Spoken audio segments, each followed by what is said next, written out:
biar Mas Tris membuat tema dulu baru kita buatkan materi.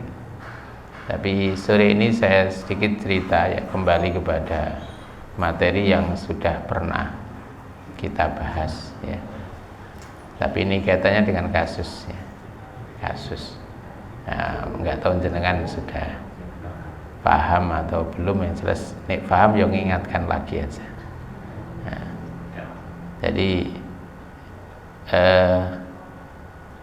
kemarin itu ada kejadian, ini materi sholat ya, kejadian orang itu kalau lupa sholat kurang rakaat, seberapa lama jedanya dia itu masih boleh memperbaiki atau dia itu harus ulang. Nah, ini ceritanya gini, ada orang sholat isya, ini cerita nyata ini, sholat isya terus baru 3 rakaat, terus salam.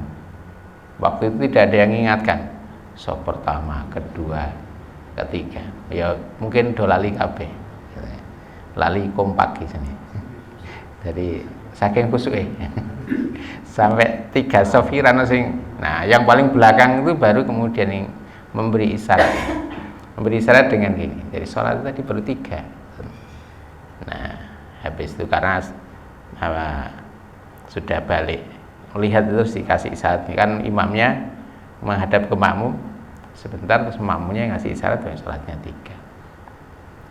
Habis itu kemudian imamnya membalikkan badan, terus nambah 1 rakaat, terus melakukan sujud sahwi sebelum salam. Nah, mungkin karena persepsi orang itu beda-beda, persepsi orang itu beda-beda. Ada satu jamaah yaitu yang kemudian ngajak istrinya pulang. Dengan ini jamaah ini bapak-bapak, ibu-ibu. Nah, bapak-bapak terus ibu-ibu di belakang. Bu, mungkin kayak Mas Dian. Ayo Mas, ayo Bu, pulang ya. Nah, pulang iki imame ora bener ya. Mosok wis salam kok terus apa? Cukup ditambahi terus sawis ora usah melu jamaah. Mungkin gitu ya ulangnya. Nah, tapi jamaah pada umumnya itu ikut karena tahu kalau yang imami ini biasa ngisi pengajian di situ. Jadi artinya sudah mereka tahulah, nah, mesti ada pertimbangan. Sudah selesai, kemudian jamaah itu kemudian bertanya, kira-kira bolehnya ini jedahnya berapa? Tadi kan sudah membalikkan badan, sudah zikir sebentar, cuman habis itu kemudian dikasih isyarat. Nah, jaraknya ini bolehnya berapa? Nah, gitu. Kira-kira gitulah. Oke. Jawabannya berapa Pak Sian? Oh. Termasuk yang pulang ya. Ya tadi kata Ustaz saya termasuk.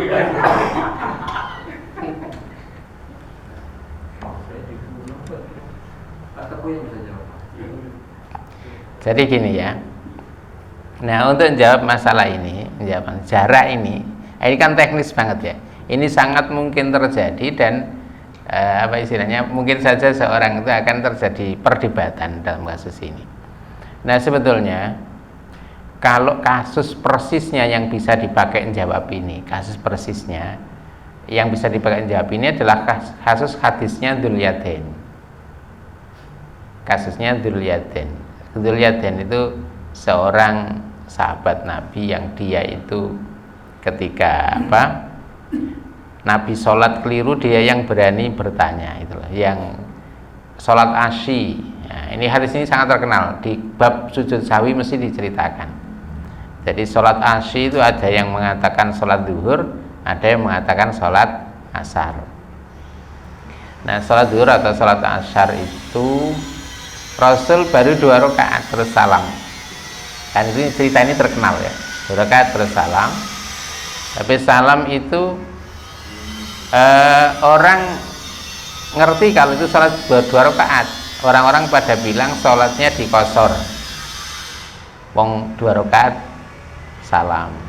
Rasul kemudian diceritakan waktu itu pindah tempat ke salah satu tiang masjid terus meletakkan tangan beliau.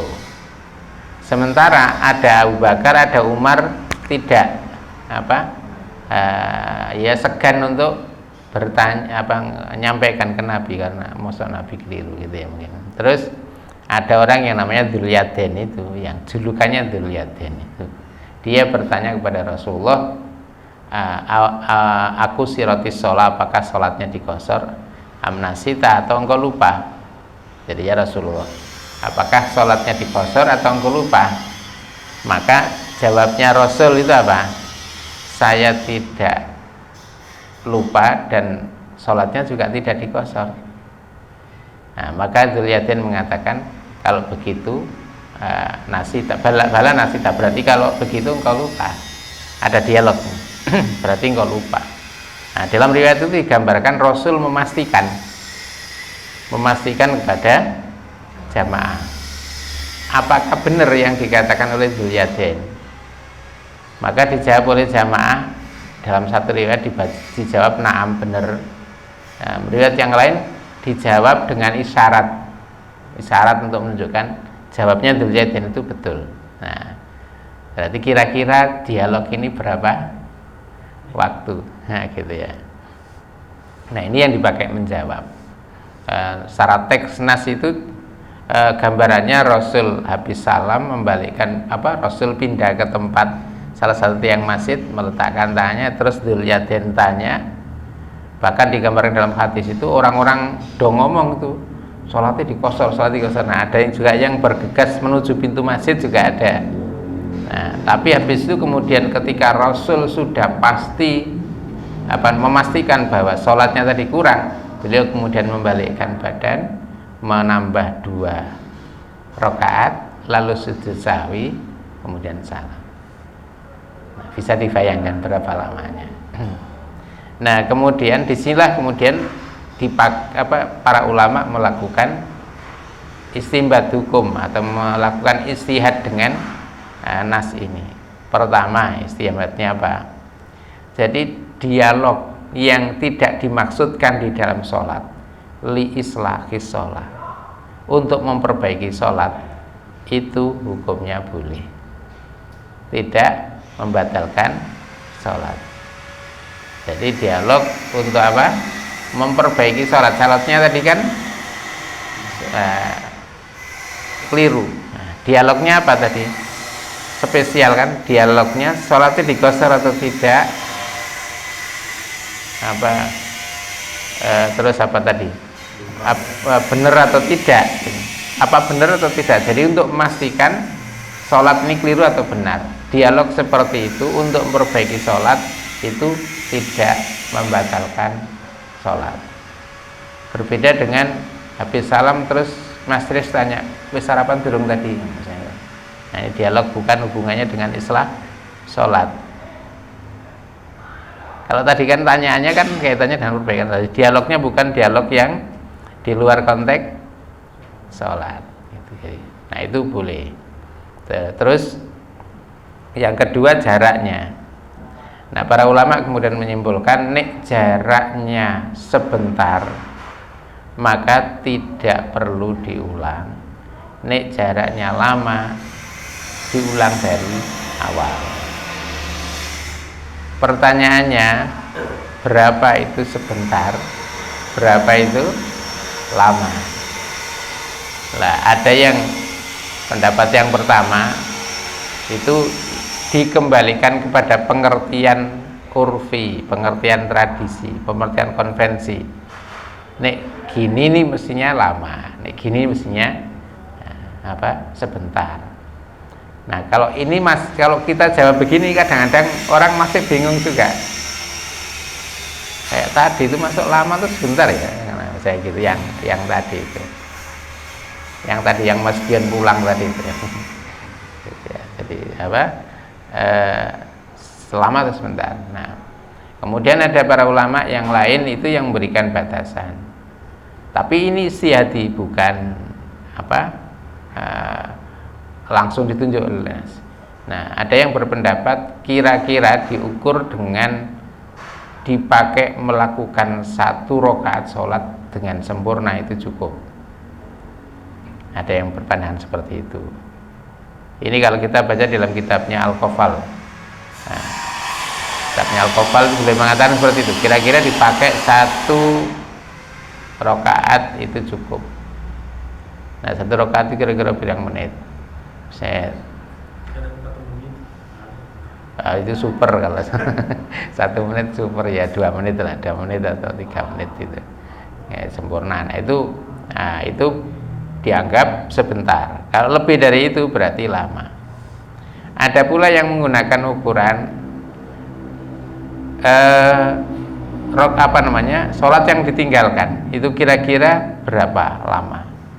Andaikan dia itu meneruskan, dia tadi masih dalam posisi di dalam sholat.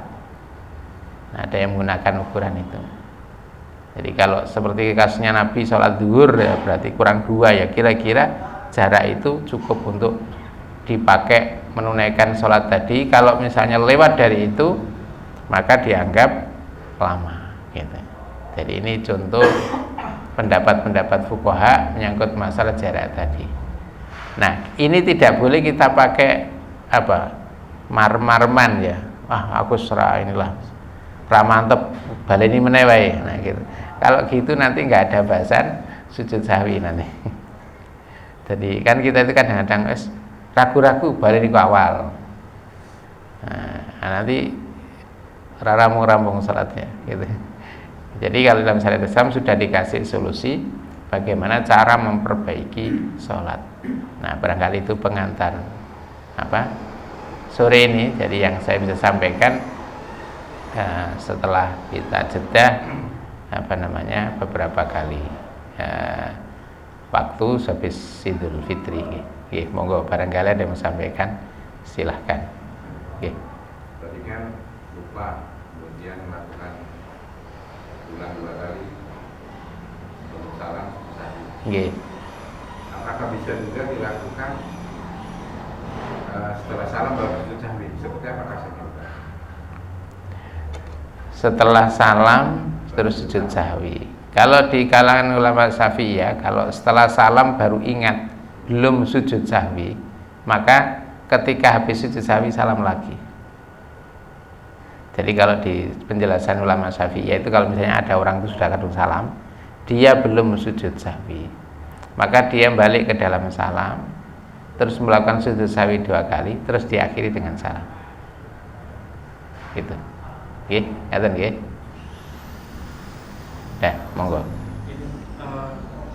Kejadian kan kalau kita tuh kalau macam dari imamnya sudah berdiri, dari bangun sudah berdiri sempurna, itu kan nggak mungkin balik sujud kalau kita lupa gitu.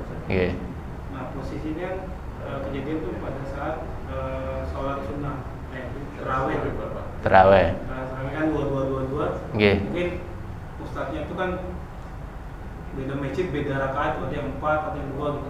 Mungkin dia masih ingat yang 4.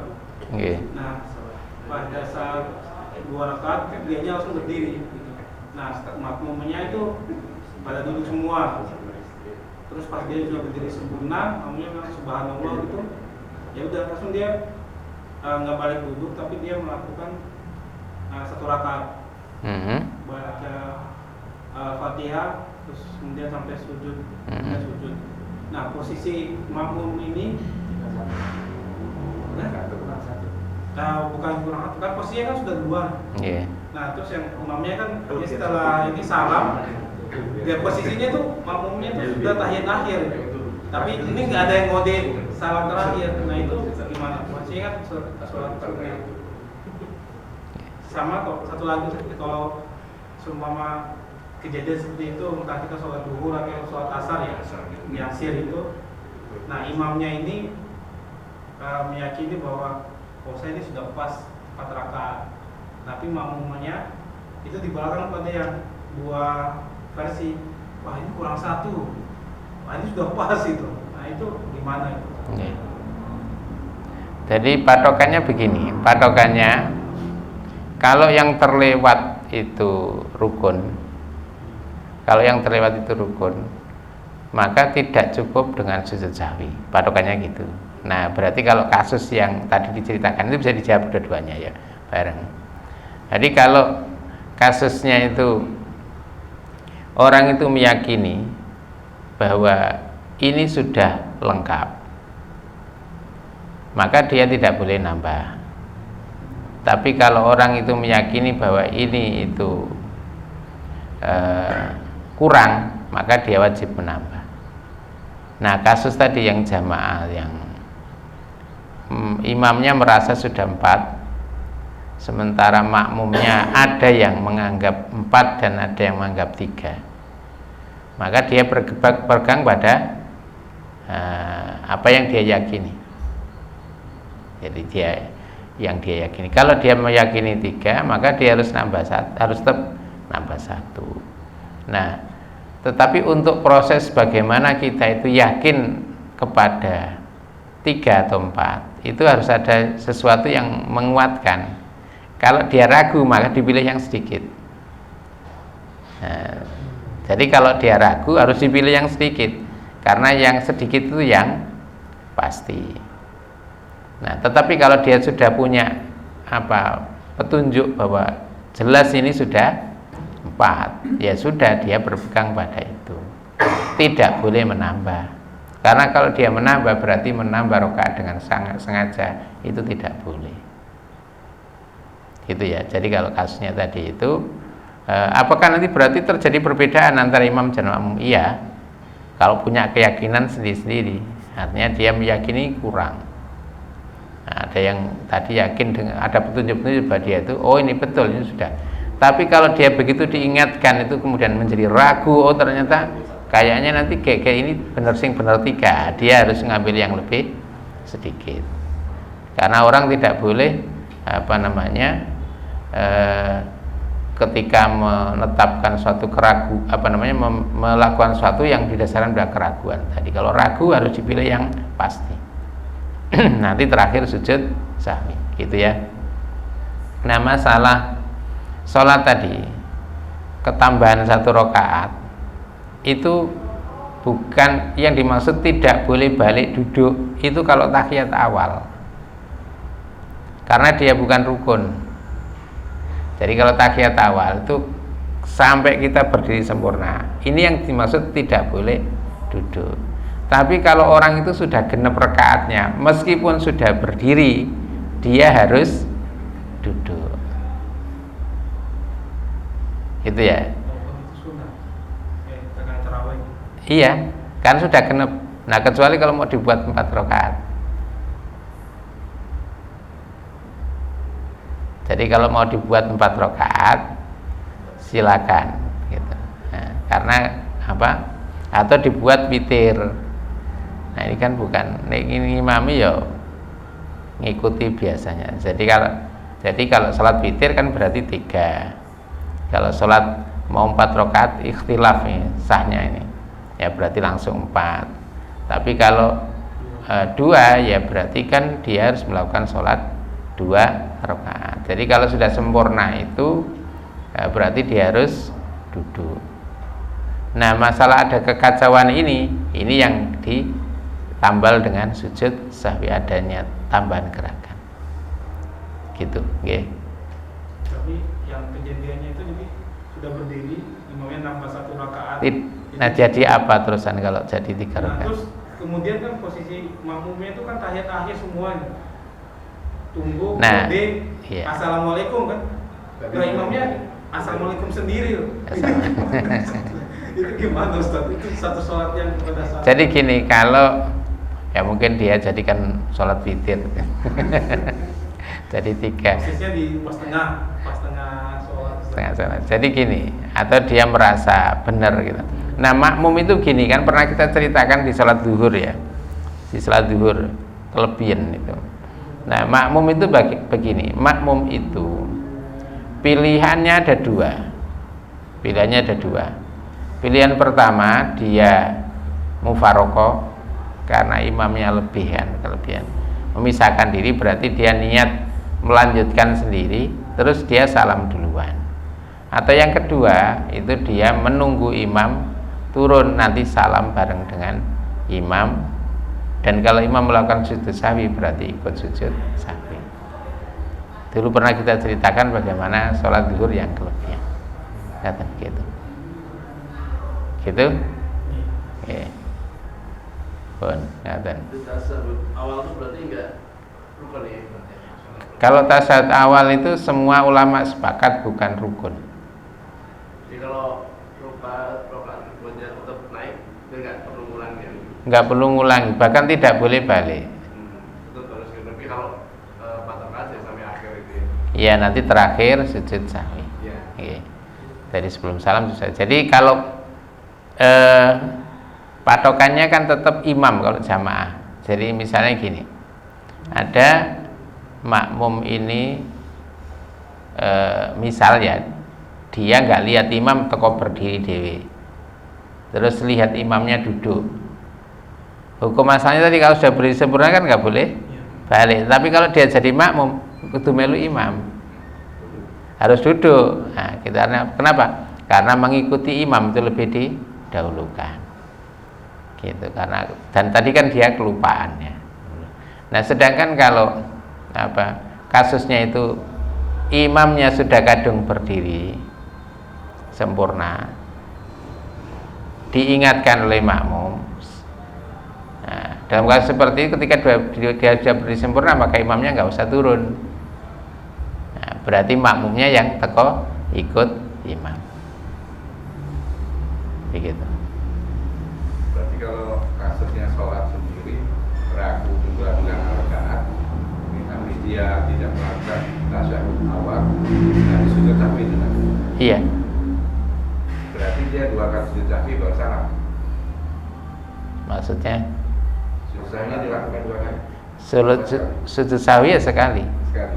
Maksudnya sekali sujud sahwi itu kan 2 kali sujud, tapi itu dilakukan dengan beberapa kali kekeliruan, itu tetap sekali. Sekali sujud sahwi itu 2 sujud gitu maksudnya. Tetapi misalnya ada kekeliruan beberapa kali dalam satu sholat, itu sujud sahwinya 1 paket saja, nggak usah 2 paket.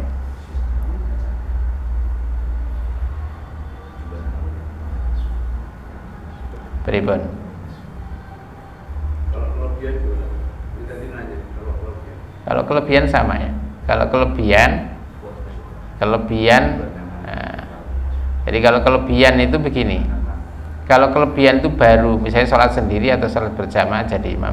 Kelebihan sudah kadang berdiri, ini kalau itu langsung duduk karena tidak perlu nambahi, karena kita sudah tahu, oh ini kelebihan. Karena kalau yang dimaksud dengan berdiri sempurna yang tidak boleh balik itu kalau kasusnya meninggalkan sunnah abad, bukan meninggalkan, bukan nambah rokaat, bukan kurang rokaat ya. Jadi kalau orang rokaat kan harus ditambahi, kalau kelebihan rokaat harus segera diakhiri gitu, karena kalau nambah dengan sengaja tidak boleh. Lah berarti kekacauannya ini saja yang kemudian diakhiri dengan sujud sahwi. Dan sujud sahwi misalnya orang itu pertama tahiyat awal wis lewat, baru no yo sik lali meneh, lali apa? Rokaat tadi itu aku wis telu apa wis papat apa lagi telu, misalnya gitu.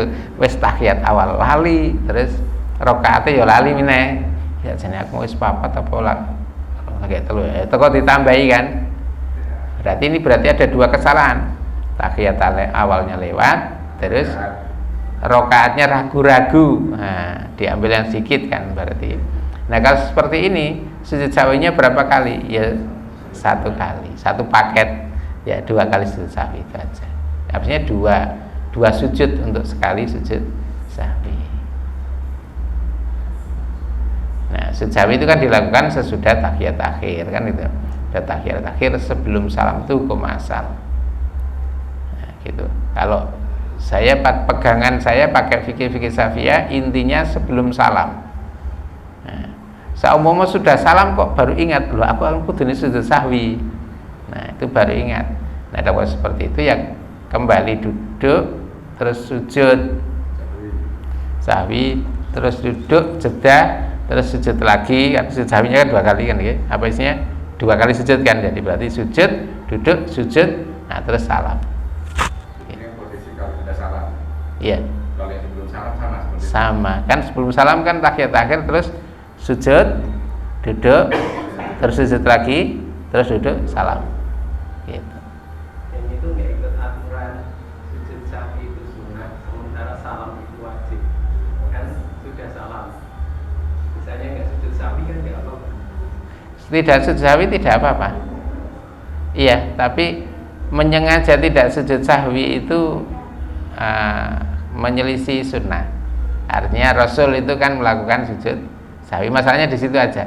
Andai kan ditanya sholatnya sah, sah. Memang ada kapan hari itu ada orang yang bilang saya sengaja sujud sahwi. Itu kalau menurut mazhab Syafi'i sah. Tapi ada ulama yang lain mengatakan sujud sahwi itu wajib. Jadi sujud sahwi itu ada 2 pendapat. Ada yang mengatakan wajib, ada yang mengatakan sunnah.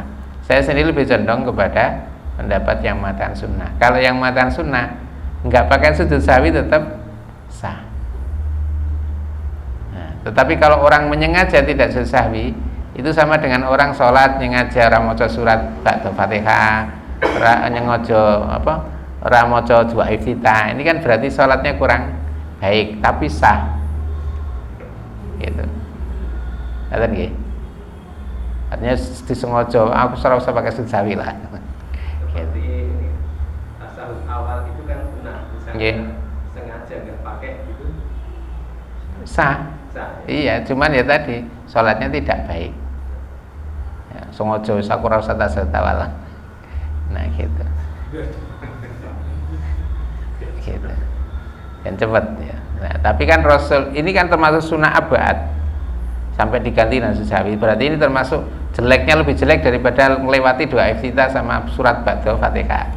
Kenapa? Karena surat ba'da Fatihah tidak diganti dengan sujud sahwi, sementara ini tahiyat awal itu diganti dengan sujud sahwi.